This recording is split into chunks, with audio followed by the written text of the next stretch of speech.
Hi friends, welcome to Sham Institute and welcome to Sham Institute Daily Current Affairs. So July 8 2025లో ఉన్నటువంటి current affairs మనం discuss చేద్దామండి. So మరి current affairs discuss చేయడానికన్నా ముందు ఈ రోజు ఉన్నటువంటి ప్రముఖ దినపత్రికలు వచ్చినటువంటి వివిధ ఆన్లైన్ సోర్సెస్ ద్వారా వచ్చినటువంటి సమాచారాన్ని మరి ప్రాంతీయ జాతీయ అంతర్జాతీయ ప్రాముఖ్యత గల అంశాలలో ఉన్నటువంటి ఓకేనా హెడ్లైన్స్ మనం చూద్దామండి. టుడే కరెంట్ హెడ్లైన్స్ అండి, today current affairs headlines. So జాతీయ చేనేత అవార్డులకి పుట్టపాక గ్రామం నుండి, నల్గొండ జిల్లా పుట్టపాక గ్రామం నుండి, నల్గొండలోని ఈ ప్రాంతం నుండి మరి జాతీయ చేనేత కళాకారులకు సంబంధించి అవార్డుల పరంపర జరుగుతూ ఉంది. మరో ఇద్దరు నల్గొండకు చెందిన మరో ఇద్దరు సో జాతీయ చేనేత అవార్డులకు ఎంపిక కావడం జరిగింది. ఈ నేపథ్యంలో సో మరి జాతీయ చేనేత అవార్డులకి పుట్టపాక అని చెప్పేసి ఒక ప్రధానమైన వార్త మనకు ఉందండి. అండ్ ఓకేనా 17వ బ్రిక్స్ సమావేశంలో భారత ప్రధాని ప్రసంగించినటువంటి విషయంలో సో మరి గ్లోబల్ సౌత్కి మరింత చేయూతనిద్దామని చెప్పేసి భారత ప్రధాని నరేంద్ర మోడీ గారి వ్యాఖ్యలపైన ఒక ప్రధానమైన కరెంట్ అఫైర్ ఉంది, దానిపైన చూద్దామండి.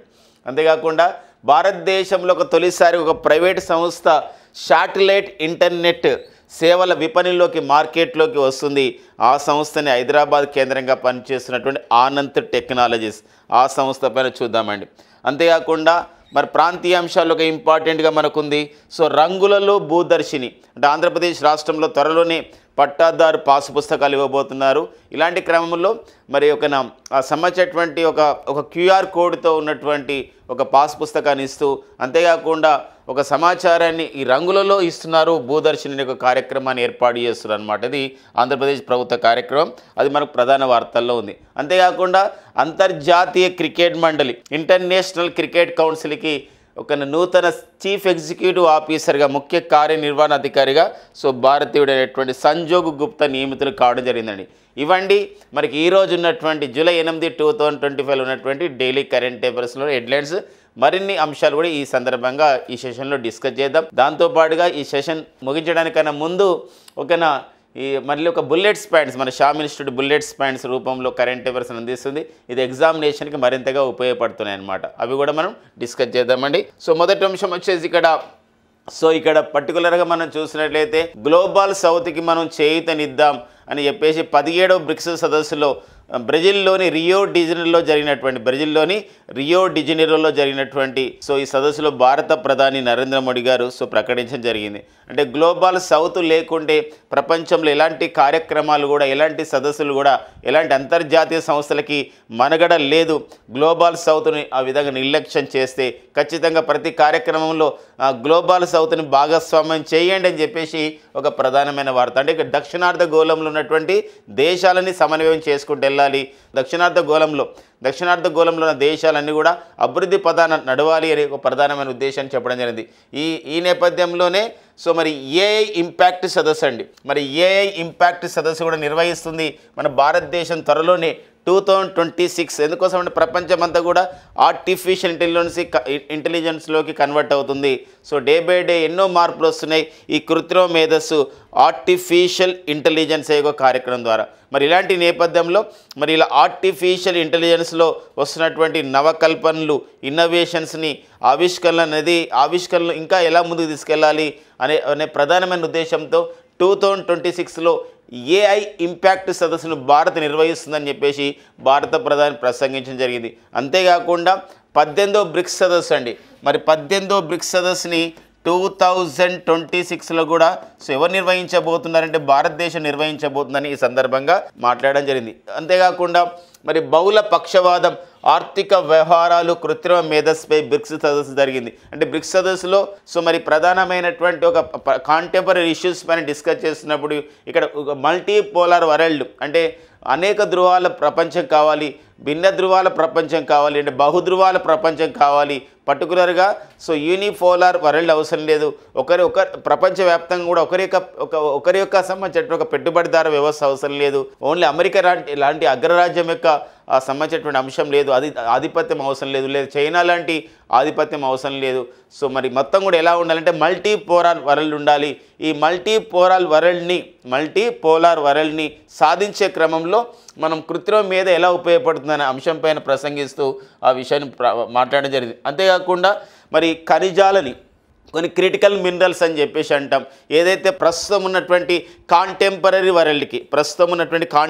వరల్డ్కి ఈ సమకాలీన ప్రపంచంలో వివిధ పరిశ్రమలకి అత్యంత అవసరమైనటువంటి మూలకాలని మనం ఏమని పిలుస్తామంటే క్రిటికల్ మినరల్స్ అని పిలుస్తాం. మరి ఇలాంటి క్రిటికల్ మినరల్స్ అయినటువంటి గ్రాఫైట్ కానివ్వండి, లేదా లిథియం కానివ్వండి, నికెల్ కానివ్వండి, ఇలాంటి సంబంధించినటువంటి క్రిటికల్ మినరల్స్ని, ముఖ్యమైనటువంటి ఖనిజాలని వాడుకొని పరిశ్రమల అభివృద్ధికి ఉపయోగపడాలి. కానీ అంతేగాని ఇలాంటి ఖనిజాలని ఆయుధాలుగా మారనివ్వద్దని చెప్పేసి భారత ప్రధాని నరేంద్ర మోడీ గారు ప్రసంగిస్తూ ఈ విషయం చెప్పడం జరిగింది. అంతేకాకుండా మరి గ్లోబల్ సౌత్ని మరింతగా చేతనివ్వాలి అభివృద్ధి క్రమంలో అని చెప్పేసి. ఎందుకోసం అంటే భారతదేశం 2023లో G20 సదస్సు నిర్వహించినప్పుడు ప్రపంచంలో చాలా దేశాలకు మేము ఇంపార్టెన్స్ ఇచ్చాం. ఈరోజు ఆఫ్రికన్ యూనియన్ అనే ఏదైతే దేశం ఆఫ్రికన్ యూనియన్ అనే ఒక సంబంధించిన కూటమి ఉందో, మరి ఈ ఆఫ్రికన్ యూనియన్ అనేది ఈరోజు G20లో ఒక భాగస్వామ్య దేశమైంది. ఒక సభ్య దేశంగా భాగస్వామ్య దేశం నుండి భాగస్వామ్య కూటమి నుండి ఒక సభ్య దేశ కూటమిగా మారిపోయింది. ఈ యొక్క G20లో ఆఫ్రికన్ యూనియన్ కూడా అంటే బికాజ్ ఆఫ్ మన ఇండియా సపోర్ట్ ఉంది కాబట్టి మరి ఇలాంటి గ్లోబల్ సౌత్కి మనం చేతనియాలని చెప్పడం జరిగింది. అంతేకాకుండా రానున్నటువంటి 18వ బ్రిక్స్ సమావేశంలో బ్రిక్స్కు మరింతగా ఇంపార్టెన్స్ ఇచ్చే విధంగా ప్రపంచవ్యాప్తంగా కూడా ఇంపార్టెన్స్ ఇచ్చే విధంగా ఎన్నో కార్యక్రమాలు చేపడతాము అని చెప్పేసి ఒక ఇంగ్లీష్ సెంటెన్స్ చెప్పడం జరిగింది. బ్రిక్స్ BRACS వచ్చే విధంగా అంటే 10 దేశాలు ఉన్నటువంటి బ్రిక్స్ అండి. మరి 10 దేశాల బ్రిక్స్ కూటమిగా పిలిచినటువంటి ఈ కూటమిని ఒక అబ్రివేషన్ ఇవ్వడం జరిగింది. బ్రిక్స్ అంటే జనరల్గా Brazil, Russia, India, China, South Africa, Iran, తర్వాత Indonesia, Egypt, Ethiopia and UAE ఇవి మనకు బ్రిక్స్లో సభ్య దేశాలుగా ఉన్నాయి. అయితే మరి ఈ బ్రిక్స్ యొక్క అబ్రివేషన్ ఇలా చేయడం జరిగిందనమాట. అంటే భారత ప్రధాని నరేంద్ర మోడీ ప్రసంగిస్తూ బిల్డింగ్, B అంటే ఇక్కడ బిల్డింగ్ అండి, అండ్ రీసైలెన్స్ ముందుకెళ్ళడం, ఒక స్థితిస్థాపకత అని చెప్పేసి అంటామండి. Building, resilience and innovative for cooperation and sustainability అని చెప్పేసి సంబంధించినటువంటి ఉద్ఘాటన చేయడం జరిగింది. కాబట్టి భారత ప్రధాని నరేంద్ర మోడీ గారు 17వ బ్రిక్స్ సదస్సులో మాట్లాడుతూ 17వ బ్రిక్స్ సదస్సు 2025లో బ్రెజిల్లోని రియోలో మాట్లాడుతూ బ్రిక్స్ యొక్క అబ్రివేషన్ ఈ విధంగా చెప్పారు ఇంగ్లీష్లో. అన్నప్పుడు బిల్డింగ్, రీసైలెన్స్ అండ్ ఇన్నోవేటివ్ చేయాలి, కోఆపరేషన్ ఉండాలి అండ్ సస్టైనబిలిటీ సుస్థిరత సాధించాలి అని చెప్పేసి ఒక ప్రధానమైన ఉద్దేశంతో ఉద్ఘాటించడం జరిగింది భారత ప్రధాని నరేంద్ర మోడీ గారు. అంతేకాకుండా భారత ప్రధాని నరేంద్ర మోడీ గారు 17వ బ్రిక్స్ సదస్సులో ప్రసంగిస్తున్న క్రమంలో మరి 17వ బ్రిక్స్ సదస్సుకి సభ్య దేశాలు అనేటువంటి 10 సభ్య దేశాలు, బ్రిక్స్లో ఉన్నటువంటి 10 సభ్య దేశాలు, అంతేకాకుండా బ్రిక్స్ కూటమికి భాగస్వామ్యంగా ఉన్నాయండి కొన్ని పార్ట్నర్షిప్ కంట్రీస్ ఉన్నాయి. ఆ పార్ట్నర్షిప్ కంట్రీస్లో ఉన్నటువంటి వారు మలేషియా ప్రధానమంత్రి అన్వర్ ఇబ్రహీం గారు రావడం జరిగింది. వీరితో కూడా ఒక ద్వైపాక్షిక సంబంధాలపైన మాట్లాడడం జరిగింది. అంతేకాకుండా క్యూబా అధ్యక్షుడు మియో డియోజ్ కెనాల్ బెర్ముడేజ్ అని చెప్పేసి క్యూబా అధ్యక్షుడు వారితో కూడా ద్వైపాక్షిక సంబంధాలపైన డిస్కస్ చేసుకోవడం జరిగింది. అండ్ బొలీవియా అధ్యక్షుడు అయినటువంటి లూయిస్ అల్బర్టో ఆర్సీ క్వాంటకోరతో మాట్లాడడం జరిగింది. అండ్ ఉరుగ్వే అధ్యక్షుడు యమందు ఓర్సితో కూడా భేటీ కావడం జరిగింది. ఒక్కోసారి అడిగే అవకాశం ఉంటుంది 17వ బ్రిక్స్ సదస్సులో భారత ప్రధాని ఎవరితో ద్వైపాక్షిక సంబంధాల ఏర్పాటు విషయంలో భేటీ అయ్యారు అని చెప్పేసి అన్నప్పుడు ఆ సంబంధించిన విషయాన్ని మనం గమనించుకోవాల్సిన అవసరం అనేది ఉందండి. ఇది మనకి ఇంపాక్ట్ సదస్సు 2026లో భారత్ నిర్వహిస్తుంది. అంతేకాకుండా 2026లో 18వ బ్రిక్స్ సదస్సును కూడా మన భారత్ నిర్వహిస్తుందని చెప్పేసి చెప్పడానికి ఉన్నటువంటి సమాచారం అండి. నెక్స్ట్ చూద్దాం. నెక్స్ట్ వచ్చేసి ఆంధ్రప్రదేశ్ రాష్ట్ర ప్రభుత్వం మరి స్పేస్ పాలసీ 4.0ని రూపొందించడం జరిగింది. ఆంధ్రప్రదేశ్ రాష్ట్రంలో కొన్ని నగరాలని ఒక స్పేస్ సిటీగా అంటే ఆ స్పేస్లో మనకి అంటే అంతరిక్ష రంగానికి ఉపయోగపడే సంబంధించినటువంటి పరిశ్రమలు అభివృద్ధి చేసుకోవాలని ప్రధానమైన ఉద్దేశంతో 2 నగరాలను అభివృద్ధి చేసుకోవాలని చెప్పేసి ఏపీ స్పేస్ పాలసీ 4.0ని రూపొందించిన ఆంధ్రప్రదేశ్ ప్రభుత్వం ప్రకటించడం జరిగింది. అంటే 2024-29 మధ్యకాలంలో 25,000 కోట్ల పెట్టుబడులని ఈ యొక్క స్పేస్ టెక్నాలజీలో మన ఆంధ్రప్రదేశ్లో ఇన్వెస్ట్మెంట్ గురించి ఆకర్షించాలి అని చెప్పేసి ఒక స్పేస్ పాలసీలో ప్రధానమైన అంశం. అంతేకాకుండా అంతరిక్ష రంగానికి సంబంధించిన సంబంధించినటువంటి స్పేస్ సెక్టార్కు సంబంధించినటువంటి పరిశ్రమల అభివృద్ధి విషయంలో ఏపీ స్పేస్ సిటీ కార్పొరేషన్ ఏర్పాటు చేయడం ద్వారా 2 నగరాల్లో లేపాక్షి అండ్ తిరుపతిలో ఇలాంటి సంబంధించినటువంటి స్పేస్ సిటీ కార్పొరేషన్ ఏర్పాటు చేసి అక్కడ అంతరిక్ష రంగానికి సంబంధించినటువంటి పరిశ్రమలు అభివృద్ధి చేస్తారు. అంతేకాకుండా ఈ స్పేస్ పాలసీ ద్వారా రానున్న రోజుల్లో గవర్నెన్స్ విషయంలో అంటే ఇక్కడ పరిపాలన విషయంలో, విద్యారంగంలో, వ్యవసాయ రంగంలో, విపత్తు నిర్వహణలో అండ్ పర్యావరణ పర్యవేక్షణలో ఈ స్పేస్ ఉపయోగపడాలి, ఈ స్పేస్ ఆధారిత ఆవిష్కరణలు జరగాలి అనే ఒక ప్రధానమైన ఉద్దేశం కూడా ఏపీ స్పేస్ పాలసీ 4.0ని రూపొందించిన ఆంధ్రప్రదేశ్ ప్రభుత్వం అధికారికంగా ప్రకటించడం జరిగింది. సో ప్రతి అంశం కూడా ఇక్కడ ఎగ్జామినేషన్ పాయింట్ ఆఫ్గా ఉంటుంది. దీనికి మరింత అప్డేట్ మనం చేయొచ్చు. ఏంటంటే ఆంధ్రప్రదేశ్ రాష్ట్రంలో స్పేస్ టెక్నాలజీని మరింతగా అభివృద్ధి చేసే క్రమంలో ఆంధ్రప్రదేశ్ రాష్ట్ర ఒక్కన పరిపాలన విషయంలో స్పేస్ టెక్నాలజీని వాడడం, అంతేకాకుండా స్పేస్ టెక్నాలజీని అంటే అంతరిక్ష రంగానికి ఒక అభివృద్ధికి కావాల్సిన పరిశ్రమలు ఏర్పాటు చేసుకోవడం, స్టార్టప్స్ని అంకుర పరిశ్రమలు ఏర్పాటు చేసుకోవడం కూడా ఇందులో ఒక భాగంగా చెప్పుకోవచ్చు. ఆ నేపథ్యంలో ఆంధ్రప్రదేశ్ ప్రభుత్వం స్పేస్ టెక్నాలజీకి ఒక అడ్వైజర్గా, ఒక సలహాదారుగా ఎవరు నియమితులు కావడం జరిగిందంటే సో మరి ఇక్కడ శ్రీధర సోమనాథ్ అండి. సోమనాథ్ గారు, శ్రీధర పనికర సోమనాథ్ అని చెప్పేసి అంటారు. మరి ఇస్రో మాజీ చైర్మన్ అండి. ఇస్రో మరి X chairman of the ISRO అయినటువంటి శ్రీధర సోమనాథ్ గారు ఈ ఒక సంబంధించినటువంటి ఆంధ్రప్రదేశ్ స్టేట్ స్పేస్ టెక్నాలజీకి సలహాదారుగా, అడ్వైజర్గా నియమితులు కావడం జరిగిందండి. ఆ నేపథ్యాన్ని కూడా గమనించాల్సిన అవసరం, గుర్తుపెట్టుకోవాల్సిన అవసరం కాంపిటేటివ్ ఎగ్జామ్లో ఉంటుందండి. నెక్స్ట్ చూద్దామండి, నెక్స్ట్ కరెంట్ పేపర్ చూద్దాం. అండ్ నెక్స్ట్ వచ్చేసి ఆంధ్రప్రదేశ్ రాష్ట్ర ప్రభుత్వం ఎంతో ప్రతిష్టాత్మకంగా ఈ పట్టాదారు పాస్ పుస్తకాల కార్యక్రమాన్ని సో కొన్ని రోజుల్లోనే అమలు చేయబోతుంది. ఈ కార్యక్రమంలో భాగంగా సో కొత్త రూపకల్పన చేస్తున్నారు. పట్టాదారు పాస్ పుస్తకాలని వివాదాలు లేకుండా ఎలా ఇవ్వాలనే ఒక ప్రధానమైన అంశంతో చేస్తున్నారు అనమాట. ఇలాంటి క్రమంలో రంగులలో భూదర్శిని కార్యక్రమం అంటే భూదర్శిని అంటే భూమి ఎలా ఉంది, భూమిలో మరి అంటే ఈ నేలపైన మరి వివిధ ప్రాంతాల్లో కొన్ని భూగర్భ జలాలు ఉంటాయి. వివిధ ప్రాంతాల్లో పైన మనకు చూసినట్లయితే ఇక్కడ కొన్ని ప్రాంతాలు వాగులు ఉంటాయి, నదులు ఉంటాయి. తర్వాత నెక్స్ట్ వచ్చేసి మనకి ఇక్కడ సో మనకి వివిధ రూపాల్లో ఉంటాయి అన్నమాట. ప్రభుత్వ భూములు ఉంటాయి, కొన్ని ప్రైవేట్ భూములు ఉంటాయి, గ్రామ కంటాలు ఉంటాయండి, గ్రామ కంటాలు ఉంటాయి, అండ్ నీటి కుంటలు, చెరువులు ఉంటాయి, రహదారులు ఉంటాయి ఈ భూమిపైన. అలాంటి విషయాన్ని మనం ఎలా తెలుసుకోవాలని చెప్పేసి ఇలాంటి వివాదాలు ఉండకూడదు భూ సరిహద్దు విషయంలో అని చెప్పేసి ఒక ప్రత్యేకమైన సాంకేతికతను ఉపయోగించుకొని ఈ వెబ్ ల్యాండ్ని అంటే భూముల వివరాలని ఈ వెబ్ ల్యాండ్ని ఒకరు సంబంధించిన పోర్టల్ని ఏర్పాటు చేస్తున్నారు. ఆంధ్రప్రదేశ్ రాష్ట్రంలో 16,816 గ్రామాల్లోని 1,27,547.856 మరొకసారి 1,27,547.856 చదరపు కిలోమీటర్లో ఉన్నటువంటి ఒక భూమిని మొత్తం కూడా సో డాటా అంతా తీసుకుంటున్నారు. అందులో ప్రభుత్వ భూములు ఏవి, ప్రైవేట్ భూములు ఏవి, గ్రామ కంటాలు ఏవి, నీటి కుంటలు ఏంటి, చెరువు ఏంటి, రహదారులు ఏంటి అని చెప్పేసి వాటికి 5 రంగులతో ఉన్నటువంటి ఇచ్చేసి ఆ సంబంధించినటువంటి భౌగోళిక విషయాలకి దాని క్యూఆర్ కోడ్ని కూడా జమపరిచి క్యూఆర్ కోడ్ని కూడా ఇచ్చి ఒక్కొక్కరికి పట్టాదారు పాస్ పుస్తకం ఇస్తారు. అంటే ఒక పట్టాదారు పాస్ పుస్తకం పొందినప్పుడు ఆ పట్టాదారు పాస్ పుస్తకం పైన క్యూఆర్ కోడ్ ఉంటుంది. ఆ క్యూఆర్ కోడ్లో తన భూమి ఎక్కడుంది, భూమి ఎలా ఉంది అనే విషయం పైన అంటే ఎలా ఉంది, ఎలాంటి సంబంధించిన పంటలు, ఎలాంటి ఏమైనా అందులో మన వాటర్ స్టోరేజ్ ఏమైనా ఉందా, అక్కడ ఏమైనా కుంట ఉందా, లేదా గ్రామ కంఠం అన్నప్పుడు అక్కడ సంబంధించినటువంటి మొత్తం కూడా అక్కడ కనబడుతుంది అనమాట అవి సంబంధించినటువంటి సమాచారంలో. అలాంటప్పుడు 5 రంగులతో ఈ క్యూఆర్ కోడ్ 5 రంగులతో ఈ పట్టాదారు పాస్ పుస్తకం ఇస్తే ఆ 5 రంగులు అంటే భూమిని గుర్తించడానికి భూదర్శనంలో 5 రంగులు ఉంటే ప్రభుత్వ భూముల్ని ఎలా గుర్తిస్తారంటే ఎరుపు రంగు ఉంటుంది. అంటే ఫర్ ఎగ్జాంపుల్ ఇదంతా ఒక ఏరియా అనుకుంటే ఈ ఏరియాలో ఇక్కడ ఒక ప్రభుత్వ భూమి ఉందన్నప్పుడు ఈ ప్రభుత్వ భూమి అంతా కూడా ఏ రంగులో ఇస్తారండి, ఈ ప్రభుత్వ భూమి అంతా కూడా సో ఎరుపు రంగులో ఇస్తారు. ఒకవేళ ప్రైవేట్ భూమి ఉందనుకోండి, ఇక్కడ ఒక ప్రైవేట్ భూమి ఉంది, ఒక వ్యక్తిగతమైన భూమి ఉంది, అలాంటప్పుడు ఏంటంటే ఇక్కడ గ్రీన్ ఆకుపచ్చ రంగుని వేస్తారు. అలా కాకుండా ఇక్కడ గ్రామ కంఠం ఉంది అంటే ఊదా రంగు వైలెట్ కలర్ వేస్తారు. ఇలా ఒక నీటి కుంటలు, చెరువులు ఉన్నాయి, అలాంటప్పుడు అక్కడ ఏం చేస్తారంటే బ్లూ కలర్ వేస్తారు. అలాగా కూడా ఒక రహదారి ఉంది, రహదారి ఉన్నప్పుడు ఏంటంటే పసుపు రంగు అనేది చేయడం జరుగుతుంది అనమాట. ఇది మనకి సో భూదర్శిని కార్యక్రమం వెరీ ఇంపార్టెంట్ అండి. ఎందుకోసం అంటే మరింత పారదర్శకత ఉంటుంది. ఎందుకోసం మనం విలేజ్లలో చూస్తుంటాం, చాలా ప్రాంతాల్లో చూస్తుంటాం భూముల గురించి ఎలా గొడవ జరుగుతుంది, సో కోర్టు కేసుల వరకు కూడా వెళ్తున్న నేపథ్యం ఉంటుంది. సో ఇలాంటి నేపథ్యంలో అలాంటి లేకుండా ఒక పారదర్శకతను అభివృద్ధి చేసుకునే క్రమంలో ఇది ఎంతగానో ఉపయోగపడుతుందని చెప్పేసి మనం చెప్పవచ్చు అనమాట. ఓకేనండి, నెక్స్ట్ చూద్దాం.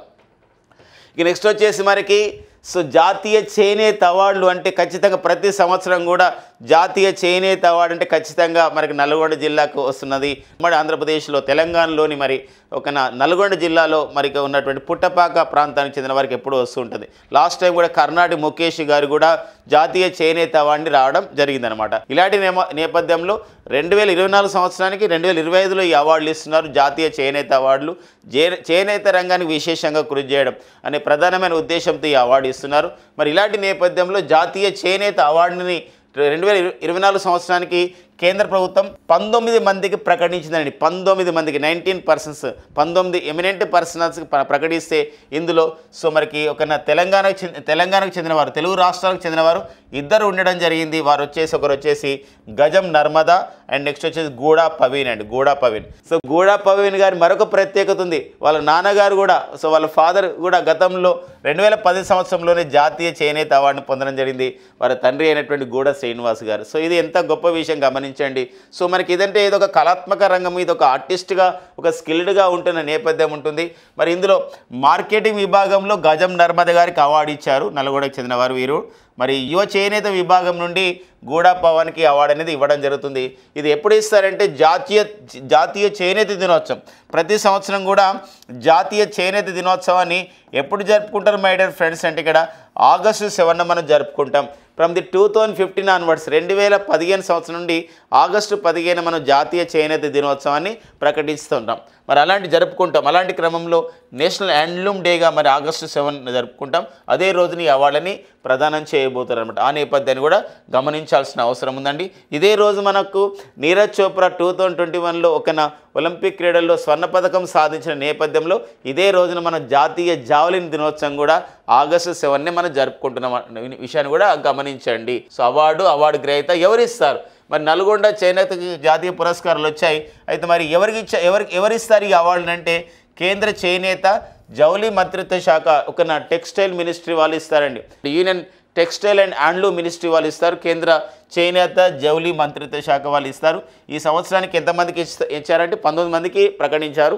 అందులో తెలుగువారు ఎవరంటే ఇద్దరు అనే విషయాన్ని గమనించండి. సో మరి ప్రస్తుత కేంద్ర జౌళి శాఖ మంత్రిగా చేనేత శాఖ మంత్రిగా ఎవరున్నారని చెప్పేసి అంటే వారే గిరిరాజ్ సింగ్ అండి. ఎవరంటే గిరిరాజు సింగ్ అనేవారు ఉన్నారు. గిరిరాజు సింగ్ అనేవారు సో ప్రజెంట్ కేంద్ర చేనేత మరియు జౌళి శాఖ మంత్రిగా ఉన్నారు. సో ఆ విషయం గమనించండి. నెక్స్ట్ కరెంట్ పేపర్ చూద్దామండి. సో మరి ఇది ఒక అంతర్జాతీయ విషయంగా ఒక పర్యావరణ విషయంగా మనం చెప్పుకోవచ్చు. సో మరి అది ఏంటంటే అగ్నిపర్వతం అనేది ఎరప్షన్ అయింది, విస్ఫోటనం జరిగింది. ఎక్కడంటే అది ఇండోనేషియా. మరి ఇటీవల కాలంలో లేదా జూలై 2025లో లెబోటోబీ లకిలకి లక్కలక కాదండి, ఇదేంటి లకిలకి ఏదండి లకిలకి లెబోటోబీ లకిలకి అనే అగ్నిపర్వతం ఏమైందండి? సో విస్ఫోటనం చెందింది. మరి ఏ దేశంలో ఉంది ఈ సంబంధించిందంటే ఇండోనేషియా. ఈ అగ్నిపర్వతం ఎంత విస్ఫోటనం చెందిందంటే ఇది ఎరప్షన్ అయిన తర్వాత భూమిపైన సుమారుగా 15 నుండి 18 కిలోమీటర్ల వరకు పోగొచ్చిందనమాట. సో విమానాలు కూడా విమానాలు కూడా అక్కడ ఆ ప్రాంతంలో నిషేధించారు, ప్రయాణించొద్దని. అలాంటి నేపథ్యం ఉంది కాబట్టి మస్తు వార్తల్లో ఉంది. సో మనకి ఈ ఇండోనేషియాలో కొన్ని అగ్నిపర్వతాలు ఉన్నాయి, వాల్కనోస్. ఇక్కడ మనం చూస్తున్నాం కదా, ఈ వాల్కనోస్లో ఒకటి వచ్చేసి మౌంట్ ఈబో అనే ఒక అగ్నిపర్వతం ఉంది. ఇది కూడా మనకి ఎక్కడండి? ఇండోనేషియా. అండ్ మౌంట్ మెరాపెన్ అగ్నిపర్వతం కూడా ఎక్కడండి? ఇండోనేషియా అనే విషయాన్ని గమనించండి. ఓకేనా? సో మరి లెబోటోబీ లకీ అగ్నిపర్వతం అండి, పేరు మనకి ఇంపార్టెంట్గా చూసుకోవాలి. సో ఇండోనేషియా అంటున్నాం కాబట్టి ఇండోనేషియా రాజధాని వచ్చేసేదని నౌసంతర, కొత్త రాజధాని నిర్మించుకుంటున్నారు నౌసంతర.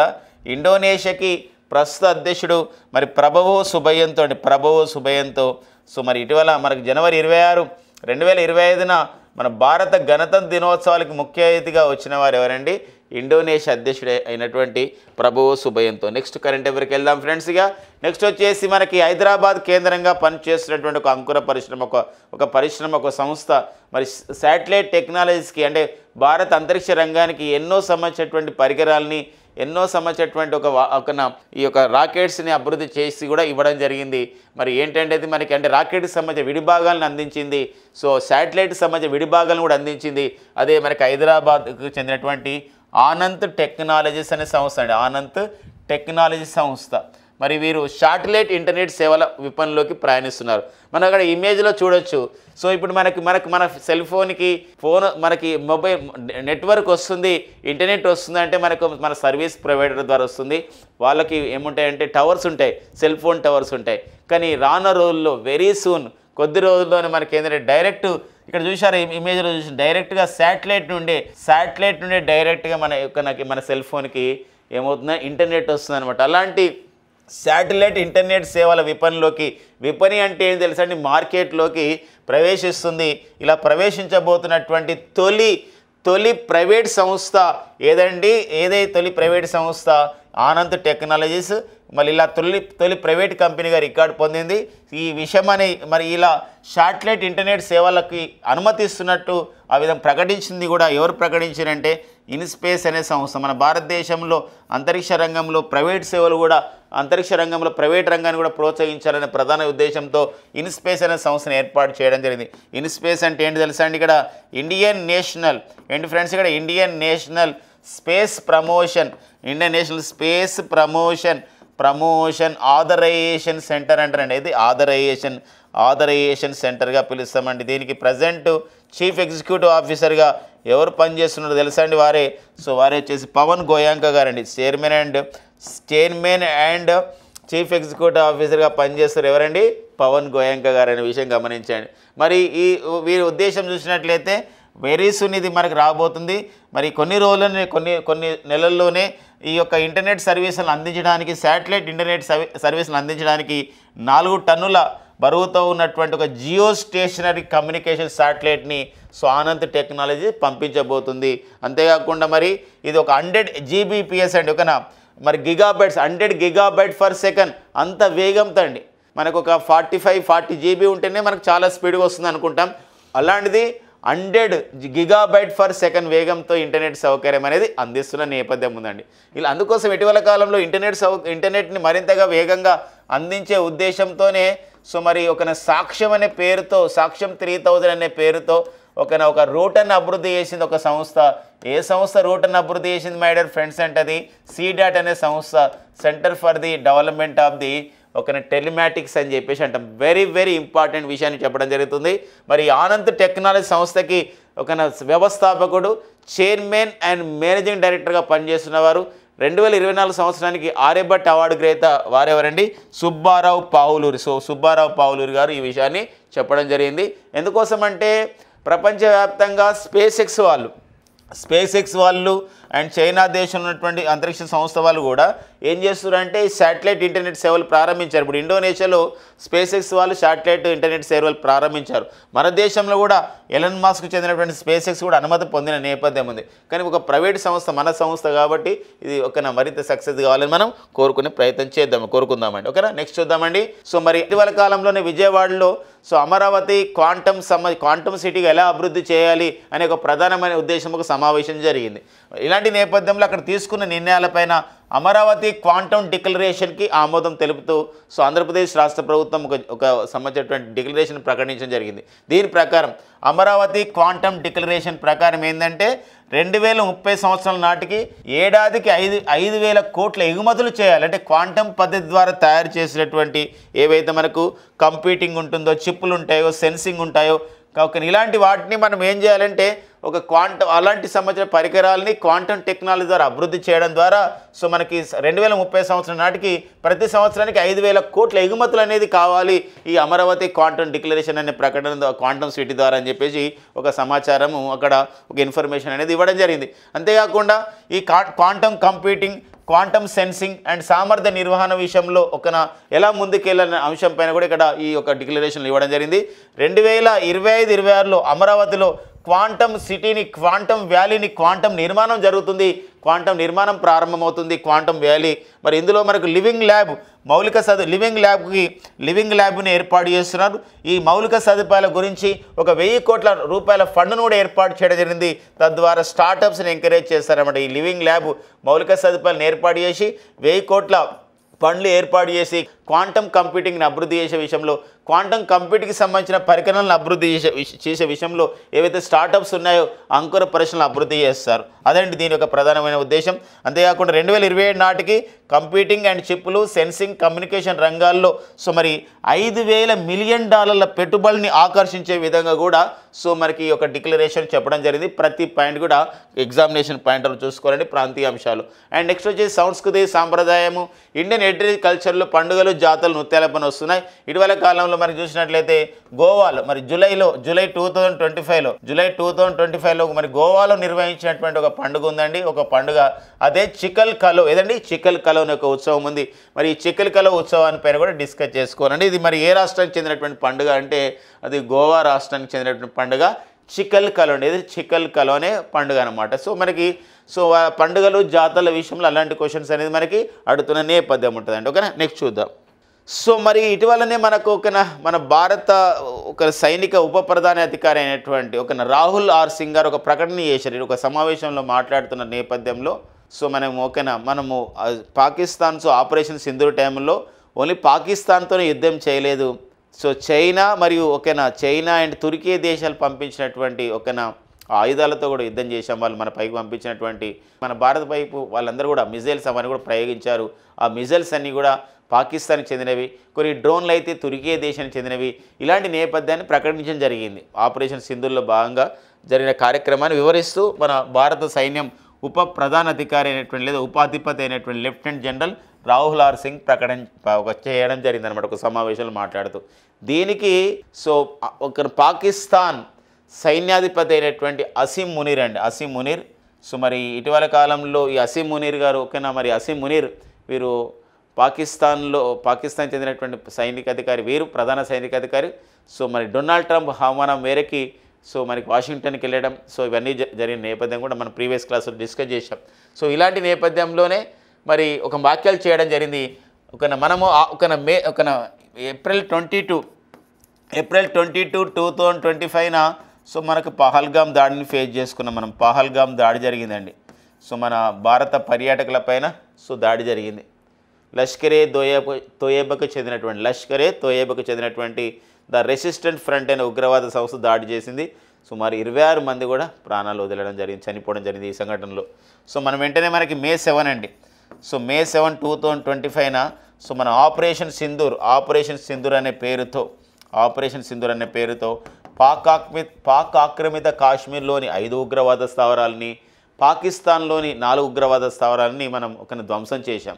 ఇలాంటి క్రమంలో మనం ఆపరేషన్ సింధూర్ నిర్వహిస్తే మన భారత్ పైకి ఆ విధంగా దాడి చేయడానికి పాకిస్తాన్ నిర్వహించిన కార్యక్రమం ఏంటని తెలుసా అండి? ఆపరేషన్ బన్యాన్ ఆల్ మర్సూస్ అండి. గుర్తుపెట్టుకోండి ఒకసారి, ఆపరేషన్ బన్యాన్ ఆల్ మర్సూస్. సో మరి ఇది నిర్వహించారు. కానీ మన తాడికి తట్టుకోలేని పరిస్థితి. బ్రహ్మోస్ మిజైల్స్, మన స్వదేశీయంగా తయారు చేసిన మిజైల్స్, ఆత్మనిర్భర్ భారత్ అభియాన్ ద్వారా తయారు చేసిన మిజైల్స్, అంతేకాకుండా రఫేల్ లాంటి యుద్ధ విమానాలు, ఇవన్నీ కూడా వారిపై దాడి చేశారు. కానీ వాళ్ళు మనపైకి ఇలా దాడి చేశారు. ఈ ఆపరేషన్ అంటే పాకిస్తాన్ భారత్ వైపు అంటే ఆపరేషన్ సింధూర్కి ఎదుర్కోవడానికి ఆపరేషన్ బన్యన్ ఆల్ మర్సూస్ని ఆ కార్యక్రమం ఏర్పాటు చేశారు. అయితే ఆపరేషన్ బన్యాన్ ఆల్ మర్సూస్కి ఎలాంటి సహాయం అందలేదు. అంటే మాకు ఇక్కడ చైనా నుండి కానివ్వండి లేదా తుర్కీ దేశం నుండి ఎలాంటి సహాయం అందలేదు అని చెప్పేసి సో పాకిస్తాన్ సైన్యాధిపతి అసీం మునీర్ వ్యాఖ్యలు చేయడం జరిగింది. అలా న్యూస్లో ఉండడం జరిగిందనమాట. ఇది అంతర్జాతీయ విషయాల్లో మనం గుర్తుపెట్టుకోవాలి. ఇక నెక్స్ట్ వచ్చేసి ఒక ఆర్టికల్ ఇచ్చారండి ప్రముఖ దినపత్రికలో, ఈనాడులో. సో గ్రీన్ హైడ్రోజన్ 21వ శతాబ్దపు ఇంధనం అని చెప్పేసి ఇవ్వడం జరిగిందండి. ఇది అంటే 21st సెంచరీ ఫ్యూయల్. సో మరి ఒక హరిత హైడ్రోజన్ ఇది ఒక 21వ శతాబ్దపు ఇంధనంగా మనం చెప్పుకోవచ్చు అన్నమాట. ఇది నేటి ఇంధనం అని చెప్పేసి ఒకటి ప్రధానమైన వార్త ఉంది. మరి గ్రీన్ హైడ్రోజన్ ప్రత్యేకత ఏంటి అని చెప్పేసి అంటే ఇది వాడడం ద్వారా మనకి ఎలాంటి కర్బన ఉద్గారాలు విడుదల కావు, ఇలాంటి నేపథ్యం. అందుకోసమే మన భారతదేశం ఎలాంటి చర్యలు చేపడుతుంది గ్రీన్ హైడ్రోజన్ని అభివృద్ధి చేసే క్రమంలో. ఎందుకోసమంటే మన భారత ప్రధాని నరేంద్ర మోడీ గారు ఇటీవల బ్రిక్స్ సదస్సులో మాట్లాడుతూ కూడా వ్యాఖ్యలు చేశారు. ఏంటంటే 2070 నాటికి, గతంలో కూడా చెప్పడం జరిగింది, 2070 నాటికి భారత్ శూన్య కర్బన ఉద్గారాల స్థాయికి చేరుతుంది. భారత్ శూన్య కర్బన ఉద్గారాల స్థాయి అండి. సో భారత్ శూన్య కర్బన ఉద్గారాల స్థాయికి చేరుతుంది.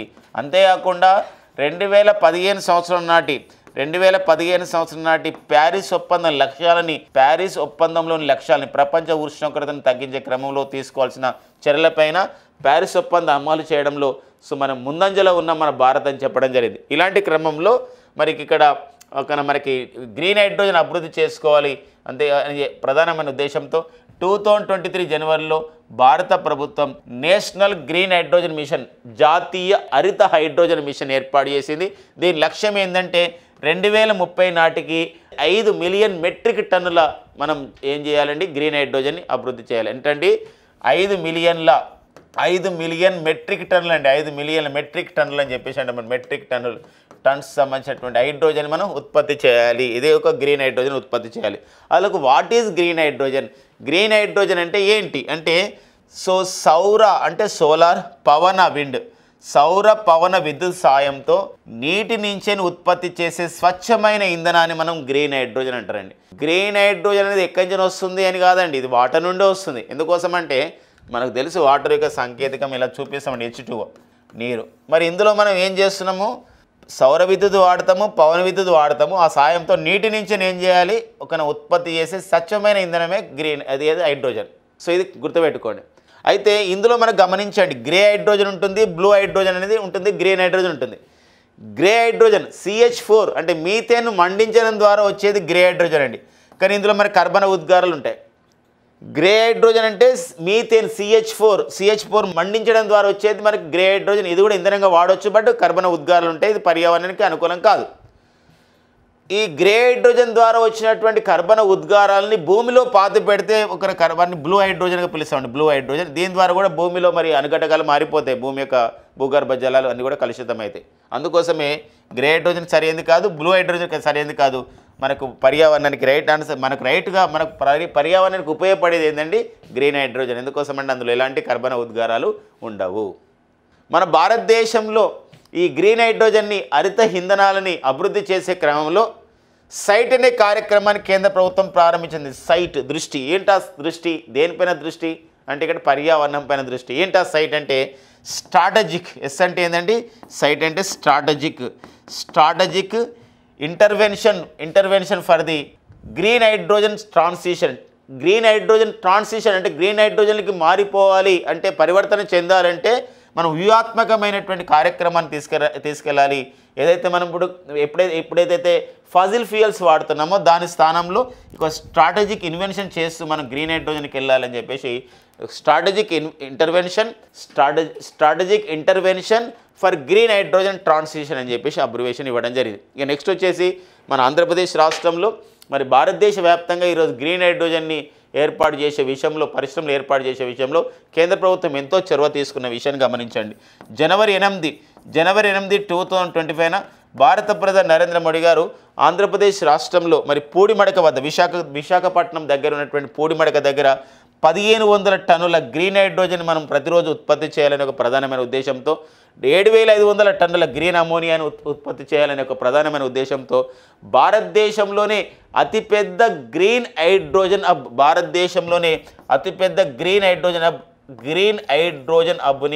హైడ్రోజన్ హబ్ని శంకుస్థాపన చేయడం జరిగింది.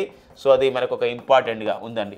అంతేకాకుండా మరి ఆంధ్రప్రదేశ్లో మరి కాకినాడలో సో మరి 10 లక్షల గ్రీన్ అమోనియా ఉత్పత్తి కర్మాగారాన్ని కూడా ఇటీవల శంకుస్థాపన జరిగిన నేపథ్యం అనమాట. సో ఈ రెండు కూడా మనకి 21వ శతాబ్దం ఇంధనంగా గ్రీన్ హైడ్రోజన్ కాబోతుందనే ఒక ప్రధానమైన వార్త మనకు సైన్స్ అండ్ టెక్నాలజీ అప్డేట్లో చూసుకోవాలండి.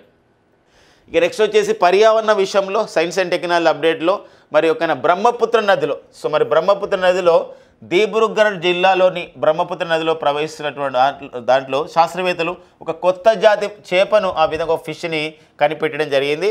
ఆ చేప ఎలా ఉందంటే మనకి ఇక్కడ ఇమేజ్లో చూడొచ్చండి, ఇదంతా చేప. ఇక్కడ చూడండి, ఇక్కడ ఒక బ్లాక్ ఒక మచ్చ ఉందన్నమాట. ఏంటా బ్లాక్ సంబంధించి అది ఒక నల్ల మచ్చ ఉంది తోక సమీపంలో. ఇలాంటి ఒక కొత్త జాతి చేపను కనిపెట్టడం జరిగింది. దీనికి ఏమని పేరు పెట్టారంటే ఇది దీబ్రుగఢ్ సమీపంలో, బ్రహ్మపుత్ర నదిలో దీబ్రుగఢ్ సమీపంలో దీన్ని కనిపెట్టడం జరిగింది. కాబట్టి దీనికి అక్కడ మనకి ఇక్కడ తెలుసు ఫ్రెండ్స్, మనందరికీ కూడా శాస్త్రీయ నామాలు పెడుతున్నప్పుడు జాతి ప్రజాతి అనేది వస్తుంది, స్పీసెస్ అండ్ జీనస్ వస్తుంది.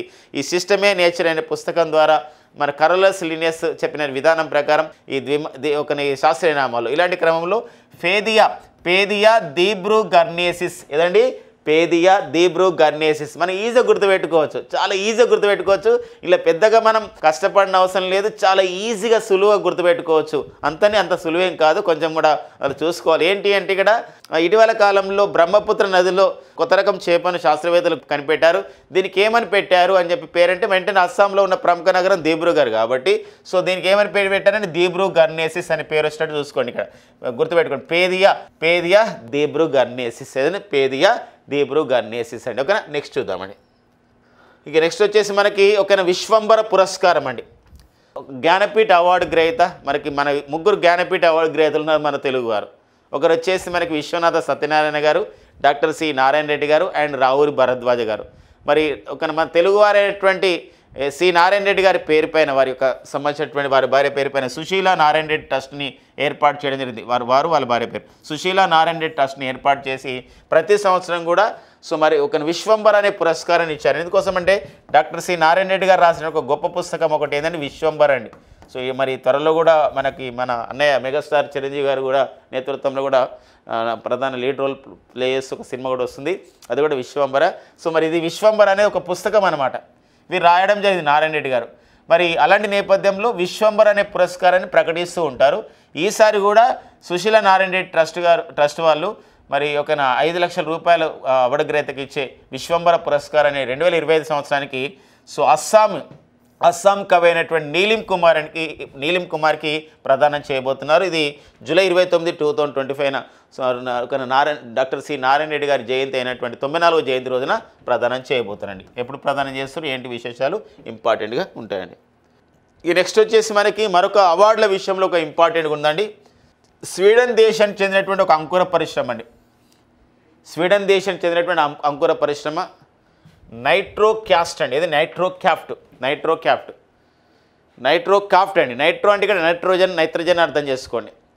ఏంటంటే ఇక్కడ హరిత యూరియా అంటే గ్రీన్ యూరియా అంటే ఏంటంటే ఎలాంటి సంబంధించినటువంటి ఒక రసాయనిక సంబంధించినటువంటి ఒక పదార్థాలు లేకుండా తయారు చేసినటువంటి యూరియా, నేలకు ఉపయోగపడే యూరియా, నేల సారవంతాన్ని పెంపొందించే యూరియా, ఆ యూరియా కనిపెట్టడం జరిగింది ఈ నైట్రోక్రాఫ్ట్ సంస్థ వాళ్ళు. ఇది ఒక స్టార్టప్ సంస్థ, స్వీడన్ దేశానికి చెందిన సంస్థ.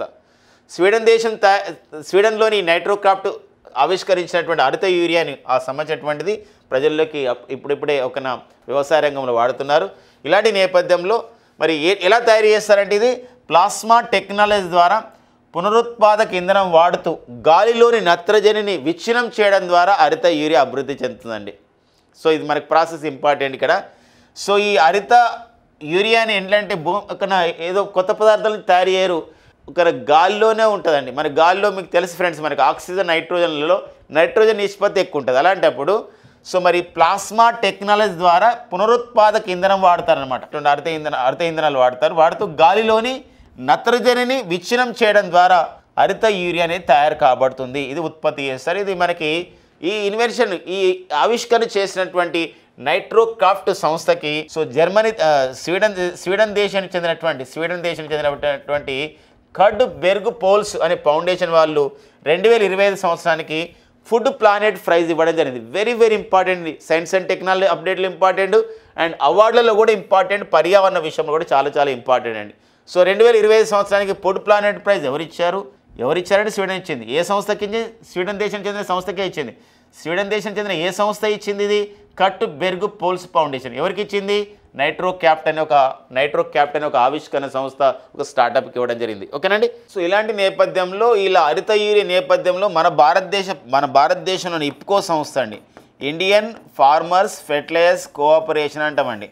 ఇండియన్ ఫార్మర్స్ ఫెర్టిలైజర్ కోఆపరేటివ్ ఈ సంస్థ వాళ్ళు సో ఒక ప్రపంచంలో తొలిసారిగా నానో యూరియా అంటే ఏంటంటే ఇక్కడ లిక్విడ్ ఫామ్ ఆఫ్ ది యూరియాని కూడా అభివృద్ధి చేయడం జరిగింది. లిక్విడ్ ఫామ్ అది ద్రవ రూపంలో ఉన్న యూరియా అనమాట. ఇది కూడా గుర్తుపెట్టుకోండి, అది కూడా మనం గుర్తుపెట్టుకోరండి. ఇక నెక్స్ట్ వచ్చేసి మనకి స్పోర్ట్స్ అప్డేట్ అండి. సో టెస్టుల్లో 5వ అత్యుత్తమ వ్యక్తిగత స్కోరు సాధించిన వియాన్ ముల్డర్ అండి. సో వియాన్ ముల్డర్ దక్షిణాఫ్రికాకు చెందినటువంటి క్రికెటర్. జింబాబ్వే వర్సెస్ దక్షిణాఫ్రికా మధ్య జరుగుతున్నటువంటి పోటీలో ఈ యొక్క టెస్ట్ క్రికెట్లో సో వియాన్ ముల్డర్ సో మనకి ఇక్కడ ఒక 367 పరుగులు చేశారండి. 367 పరుగులు చేయడం ద్వారా ఒక రికార్డు సాధించాడు. అంటే టెస్టుల్లో 5వ అత్యుత్తమ వ్యక్తిగత స్కోరు సాధించాడు. గతంలో ఒక బ్రియాన్ లారా, వెస్టిండీస్కి చెందిన బ్రియాన్ లారా గతంలో 400 పరుగులు చేశాడు. గతంలోనే బ్రియాన్ లారా 375 పరుగులు చేశారు. మరి మాథ్యూ హేడన్ ఆస్ట్రేలియా క్రికెటర్ 380 పరుగులు చేశారు. అండ్ జయవర్ధనే శ్రీలంకకు చెందినటువంటి జయవర్ధనే 374 పరుగులు చేశాడు. అందుకోసమే టెస్టుల్లో 5వ అత్యుత్తమ వ్యక్తిగత స్కోరు సాధించినటువంటి క్రీడాకారుడిగా ఎవరు గుర్తింపు పొందడం జరిగిందండి? Wiaan Mulder. ఇక నెక్స్ట్ వచ్చేసి ఐసీసీ ఇంటర్నేషనల్ క్రికెట్ కౌన్సిల్ అండి. మరి అంతర్జాతీయ క్రికెట్ మండలి అంటాం, దుబాయ్ కేంద్రంగా పనిచేసిన సంస్థ. మరి ఒక ఐసీసీకి సీఓగా చీఫ్ ఎగ్జిక్యూటివ్ ఆఫీసర్గా భారతీయుడైనటువంటి సంజోగ్ గుప్తా నియమితులు కావడం జరిగింది. మరి సంజోగ్ గుప్తా సో మొత్తం మీద 7వ సీఓ. ఎవరి ప్లేస్లో వచ్చాడంటే జేబ్ అలర్డైస్ స్థానంలో వచ్చాడు. ఐసీసీకి సీఈఓగా నియమితులైనటువంటి ఎన్నో భారతీయుడు అంటే ఇతను సంజోగ్ గుప్తా 2వ వాడు. మరి మొదటి వాడు ఎవరంటే గతంలో పనిచేశారు మాను సాహ్ని తర్వాత ఐసీసీకి సీఈఓగా నియమితులైన 2వ వ్యక్తి ఎవరంటే 2వ భారతీయుడు ఎవరంటే సంజోగ్ గుప్తా. మొత్తం మీద 7వ సీఈఓ. అలాంటి నేపథ్యం ఐసీసీ. మరి అంతర్జాతీయ క్రికెట్ మండలికి ప్రెసిడెంట్ అధ్యక్షుడు ఎవరు అంటే మన భారతీయుడు అతను ఎవరండి? జైషా అంతర్జాతీయ క్రికెట్ మండలికి చైర్మన్గా పనిచేస్తున్నారు ఐసీసీకి అనమాట. ఓకేనండి. గతంలో మరి ఐసీసీకి చైర్మన్గా పనిచేసిన వాళ్ళు మనం చూసినట్లయితే ఇక్కడ గతంలో ఐసీసీకి ప్రజెంట్ మన భారతీయుడు చైర్మన్గా పనిచేస్తున్నారు. గతంలో ఐసీసీకి చైర్మన్గా పనిచేసిన వారు జగమోహన్ దాల్మియా ఉన్నారు. ఆయన నెక్స్ట్ వచ్చేసి మనకి శరత్ పవార్ గారు ఉన్నారండి. శరత్ పవార్ అండ్ శశాంక్ మనోహర్ ఉన్నారండి. నెక్స్ట్ వచ్చేసి మనకు చూసినట్లయితే శ్రీనివాసన్ అండి. ఇలా ఇప్పుడు చెప్పండి, మీరు ఒక్కసారి కామెంట్ చేయండి. ఇది చాలా ఈజీ కామెంట్ మీకు. సో ఇంతవరకు ఐసీసీకి చైర్మన్లుగా పనిచేసిన భారతీయులు ఎంతమంది ఒక్కసారి కామెంట్ చేయండి. ఖచ్చితంగా ఇది చిన్న క్వశ్చనా పెద్ద క్వశ్చనా అని చూడకండి. ఇంటర్నేషనల్ క్రికెట్ కౌన్సిల్కి ఎంతమంది భారతీయులు ఇంతవరకు చైర్మన్లుగా పనిచేశారు అంటే పనిచేశారు మొత్తం ఎవరితో కలుపుకొని? జైషాతో కలుపుకొని. వెరీ వెరీ ఈజీ క్వశ్చన్, కానీ ఈజీ అని అనుకోకండి, ఖచ్చితంగా మీరు చేయగలుగుతారు. ఓకేనండి. సో ఇవ్వండి మనకి జూలై 8, 2025 ఉన్న కరెంట్ అఫైర్స్తో. మరి కరెంట్ అఫైర్స్ని సెషన్ ముగించడానికన్నా ముందు సో మరి మన రోజువారీగా ఒక బుల్లెట్స్ రూపంలో డైలీ న్యూస్ అనాలిసిస్ పేరుతో షామినిస్టు డిఎన్ఏ అనే పేరుతో ఇవ్వడం జరుగుతుంది. ఈరోజు ఉన్నటువంటి విషయాల్లో 3/35 హెల్త్ ట్యాక్స్ క్యాంపెయిన్ని ప్రారంభించిన సంస్థ WHO. అంటే ఇక్కడ ఏంటంటే ఇక్కడ ఆల్కహాల్, టొబాకో ఇలాంటివి సంబంధించినటువంటి ఆల్కహాల్ అండి, tobacco and next sugary items అంటే చక్కెరత పదార్థాలు. ఈ మూడింటిని కూడా తగ్గించుకోవాలి, 50% తగ్గించుకోవాలి ఎప్పుడు 2035 నాటికి అని చెప్పేసి 3/35 హెల్త్ ట్యాక్స్ క్యాంపెయిన్ ఎవరు ప్రారంభించారని WHO. Very very important. Malaria రహిత దేశంగా ఇటీవల ప్రకటించబడ్డ దేశం ఏదండి? సురినామ్. జార్జియా తర్వాత మరి పపువా న్యూగిని తర్వాత మరి సురినామ్ దేశం మలేరియా రహిత దేశంగా ప్రకటించబడింది. అండ్ నెక్స్ట్ వచ్చేసి the line of the parliament అనే బిరుదు కలవారు ఎవరంటే డాక్టర్ శ్యామ్ ప్రసాద్ ముఖర్జీ అండి. సో మరి భారతీయ జనసంఘ్ పార్టీని ఏర్పాటు చేశారు. ఇలాంటి మరి శ్యామ్ ప్రసాద్ ముఖర్జీ గారు ఇటీవలనే వీరి యొక్క 125వ జయంతి జరిగింది. ఆ నేపథ్యంలో ఈ యొక్క సంవత్సరం బిరుదు మనకి ఇంపార్టెంట్ అండి. అది కాకుండా మరొక బుల్లెట్ పాయింట్ అండి, 1000కి పైగా భూకంపాలు సంభవించిన దీవి. కొన్ని రోజులలోనే 1000కి పైగా భూకంపాలు ఎర్త్కేక్స్ వచ్చాయి. మరి ఎక్కడ వచ్చాయంటే ఒక దీవి అంటే ఆ దీవి టొకారా. ఈ టొకారా దీవి ఎక్కడ కలదు అంటే జపాన్లోని టొకారా దీవి అండి. అండ్ నెక్స్ట్ వచ్చేసి IOC ఇంటర్నేషనల్ ఒలింపిక్ కౌన్సిల్ అంతర్జాతీయ ఒలింపిక్ సంఘంకి అధ్యక్షురాలుగా నియమితులైన తొలి మహిళ ఎవరు అంటే కిరిస్టీ కోవిట్రీ అండి. కిరిస్టీ కోవిట్రీ జింబాబ్వే దేశానికి చెందిన మహిళ, ఆఫ్రికా మహిళ. అండ్ IOCకి తొలి మహిళ అధ్యక్షురాలు. అండ్ మొత్తం మీద IOCకి 10వ ప్రెసిడెంట్ ఎవరండి? కిరిస్టీ కోవిట్రీ అండి. ఓకేనండి.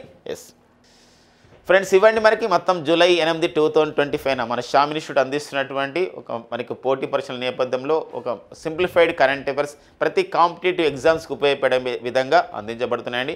వీటిని మీరు నోట్స్ రాసుకుంటూ రాబో పోటీ పరీక్షల్లో సో మీకు ఖచ్చితంగా ఈ కరెంట్ అఫైర్స్ ఉపయోగపడాలని ఆశిస్తున్నామండి.